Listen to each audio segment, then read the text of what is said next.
Lines प्रायोजक राम बंधू लोणचे। आता प्रत्येक जण जिंकेल।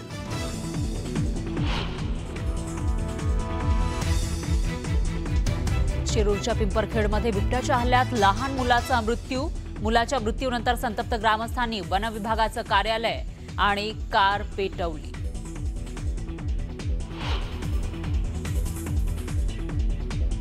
शिवसैनिकांना त्रास दिल्यास सहन करणार नाही, शंभूराज देसाईंचा शिवेंद्रराजेंना थेट इशारा। मतभेद दूर करण्याचं नेत्यांसमोर आव्हान। मविया आणि मनसेनं काढलेल्या सत्याच्या मोर्चाच्या आयोजकांवर गुन्हा दाखल।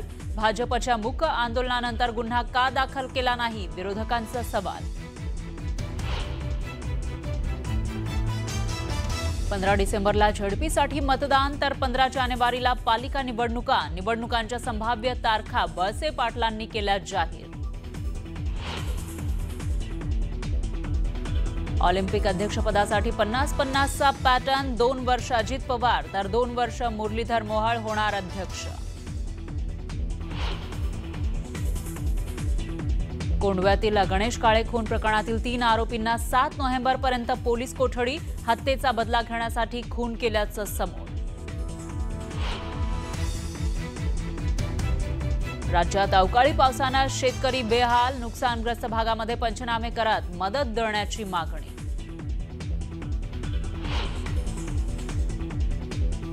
महिला विश्वचषक स्पर्धेमध्ये भारतीय महिला संघानं दक्षिण आफ्रिकेसमोर विजयासाठी ठेवलं 299 धावांचं आव्हान। शेफाली वर्मा आणि दीप्ती शर्माची अर्धशतकी खेळी।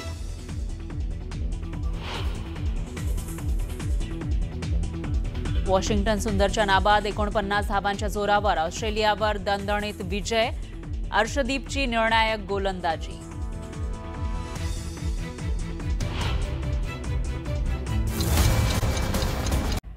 नमस्कार, मी श्वेता, तुम्ही बघताय न्यूज 18 लोकमत। रात्रीचे 8 वाजता आहेत। न्यूज 18 लोकमत विशेष मध्ये तुमचं स्वागत। आणि आता सुरुवातीला सविस्तर बातमी बघणार आहोत ती शनिवारी सत्याच्या मोर्चातनं मनसे आणि महाविकास आघाडीच्या नेत्यांनी निवडणूक आयोगासोबतच महायुतीवरती हल्ला चढवला। पण या मोर्चामध्ये उद्धव ठाकरेंनी एक खळबळजनक दावा केला, ज्यामुळे मतदार यादीतली नावं वगळण्याच्या प्रक्रियेवरती संशय उपस्थित केला जातोय। ठाकरेंचं मतदान वगळण्याचा डाव। उद्धव ठाकरेंच्या दाव्याने खळबळ। अर्जाची खातरजमा झाल्याने डाव फसला। ठाकरेंनी सत्याच्या मोर्चात हल्ला चढवला। माझ्या सकट माझ्या कुटुंबातील 4 जणांची नावं मतदार यादीतून बाद करण्याचा प्रयत्न केला गेलाय का, हे आता आपल्याला शोधलं पाहिजे। महाविकास आघाडी आणि मनसेच्या सत्याच्या मोर्चात उद्धव ठाकरेंनी केलेला हा खळबळजनक दावा। 23 ऑक्टोबर 2025 रोजी उद्धव ठाकरेंसह त्यांच्या परिवारातील 4ही जणांची नावं मतदान यादीतून हटवण्यासंदर्भात ऑनलाईन अर्ज करण्यात आला। सक्षम नाव असलेल्या ॲपवरून हा खोटा अर्ज केल्याचा दावा ठाकरेंनी केलाय। त्यामुळे मतदान यादीतील नावं बनावट पद्धतीने डिलीट करण्याचं रॅकेट अस्तित्वात असल्याचा आरोप केला जातोय। सक्षम नावाच्या ॲपवरनं हा प्रकार कशासाठी कोण करत होतं, मी रितसर तक्रार केली की कोणी हे केलेलं आहे। याचा अर्थ असा की माझ्या नावाने खोट्या नंबरवरून OTP काढण्याचा प्रयत्न झालाय। हे सगळं प्रकरण हॅक करण्याचा प्रयत्न झालाय आणि कदाचित आपण 14 आणि 15 तारखेला हा विषय हातात घेतल्यानंतर 23 तारखेला अर्ज केला गेलाय। म्हणजे माझ्या सकट माझ्या कुटुंबातील 4ही जणांची नावं मतदार यादीतून बाद करण्याचा प्रयत्न केला गेलाय का, हे आता आपल्याला शोधलं पाहिजे। दुसरीकडे पवारांच्या राष्ट्रवादीचे आमदार रोहित पवारांनी सत्याच्या मोर्चामुळे सत्ताधाऱ्यांचं टेन्शन वाढल्याचा दावा केलाय। मोर्चानंतर अजित पवार आणि एकनाथ शिंदेच्या पक्षातून आपल्याला फोन आल्याचं रोहित पवारांनी सांगितलं। भाजपाची प्रवृत्ती मित्र पक्षाला संपवण्याचीच असल्याची टीका रोहित पवारांनी केली। तो मोर्चा इतका मोठा झाला, तो झाल्यानंतर आम्हाला अजितदादांच्या पक्षातले काही लोकांचे फोन यायला सुरुवात झाली। त्यानंतर एकनाथ शिंदे साहेबांचे सुद्धा 1-2 फोन आमच्या काही पदाधिकाऱ्यांना आले आणि ते काय म्हणतात की आता आम्हालाच टेन्शन आलंय। आमदारकी उचलून सगळं गारगार वाटत होतं, पण आता परिस्थिती अशी आहे की आमच्याच मतदारसंघामध्ये हे मतदारचा घोळ, नाही तर मतदार यादीचा घोळ, नाही तर मतदार चोरी झाल्यामुळे आम्हाला आता आमच्या लोकल बॉडी इलेक्शनला म्हणजे स्थानिक स्वराज्य संस्थेला भाजप नक्कीच काही ना काहीतरी अडचणीत आणेल अशी भूमिका आता हे सगळे मित्र पक्ष घ्यायला लागले. त्यामुळे भाजपची प्रवृत्ती कधी पण मित्र पक्षाला मोठं करण्याची नसते, मित्र पक्षाला संपवण्याचीच असते. उद्धव ठाकरेंनी मतदार डिलिशन आणि रोहित पवारांनी मतदान यादीतील घोळाचा आरोप करत निवडणूक आयोगासह भाजपाला लक्ष्य केलंय. महाविकास आघाडीच्या या आरोपांवर भाजपानं पलटवार केलाय. उद्धव ठाकरेंनी याची तक्रार कुठे केली पाहिजे? आपल्या निवडणूक निर्णय अधिकाऱ्याकडे केली पाहिजे. भाषणामध्ये खोटारडेपणा करून या ठिकाणी जनतेचं लक्ष विचलित करणे आणि लोकसभेच्या निवडणुकीमध्ये जो खोटारडेपणा केला तोच खोटारडेपणा करण्याचा हा प्रयत्न आहे. विधानसभेच्या निवडणुकीमध्ये लोकांनी जागा दाखवली आहे. सत्याचा मोर्चा काढत मनसे आणि महाविकास आघाडीने स्थानिक स्वराज्य संस्था निवडणुका पुढे ढकलण्यासाठी दबाव वाढवल्याचं दिसतंय. मतदार याद्यांमधील घोळ, बोगस दुबार मतदार आणि मतदार डिलिशनच्या मुद्द्यावर विरोधकांनी निवडणूक आयोगाला घेरलंय.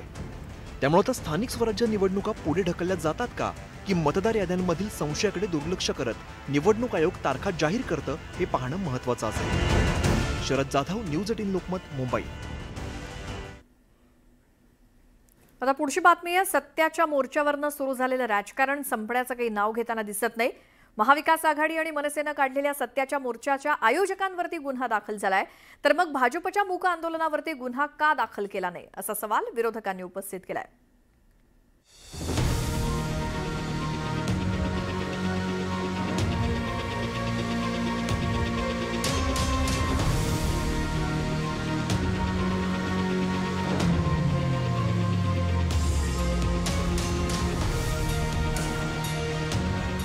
सत्याचा मोर्चा राज्यभरात गाजतोय. शनिवारी ठाकरे बंधूंच्या नेतृत्वात विरोधकांनी त्यांची ताकद दाखवून दिली. मात्र मोर्चाला पोलिसांनी परवानगी दिलेली नव्हती. त्यामुळे मोर्चाच्या आयोजकांवरती गुन्हा दाखल करण्यात आलाय. तर शनिवारी सत्याच्या मोर्चाला भाजपानं मूक आंदोलनाच्या माध्यमातून प्रत्युत्तर दिलंय. तोंडाला काळ्या पट्ट्या बांधत भाजप नेत्यांनी बाबुलनाथ मंदिर ते गिरगाव चौपाटी या मार्गावरून मूक आंदोलन केलं. यामुळे विरोधकांनी सत्ताधाऱ्यांवरती हल्ला चढवलाय. मूक आंदोलन करणाऱ्या भाजपाच्या नेत्यांवर गुन्हा का दाखल केला नाही असा प्रश्न विरोधकांनी उपस्थित केलाय. मुळात माझा प्रश्न असा आहे, ठीक आहे आमच्यावर गुन्हा दाखल केला, काल भाजपने जो काय सोपट एक 4-5 लोकांना घेऊन जो मूकमोर्चा काढलेला, तर मूकमोर्चाची परवानगी होती का? मग त्यांच्यावर गुन्हा दाखल झाला का? मग एकट्या मनसेवर आणि महाविकास आघाडीवर का गुन्हा दाखल झाला? आणि आम्हाला या केसेसचा फरक पडत नाही. खरं सांगायचं तर अशा अनेक केसेस आमच्या अंगावर आहेत. त्यामुळे अस्वलाच्या अंगावर एखादा केस आला काय आणि एखादा केस गळाला काय त्यांनी काही फरक पडत नाही. आम्ही असल्या केसेसना भीक घालत नाही आणि घाबरत सुद्धा. तुम्ही काही करायचं ना, आम्ही काय शेपटा घालून घरात बसायचं का? आणि म्हणून या मोर्चावर किती गुन्हे दाखल होऊ द्या, पक्षपातीपणा कसा असतो हा दिसतोय. आमच्या मोर्चावर गुन्हा दाखल होणं मान्य, आणि त्यांचे लोक रस्त्यावर बसतात त्याच्यावर गुन्हा दाखल न होणं हा पक्षपातीपणा आहे. त्यामुळे अशा गुन्ह्याला कोण घाबरत? असे शेकडो गुन्हे आमच्यावर आहेत, आणि आणखी झाले तर त्याची पर्वा आम्ही करणार.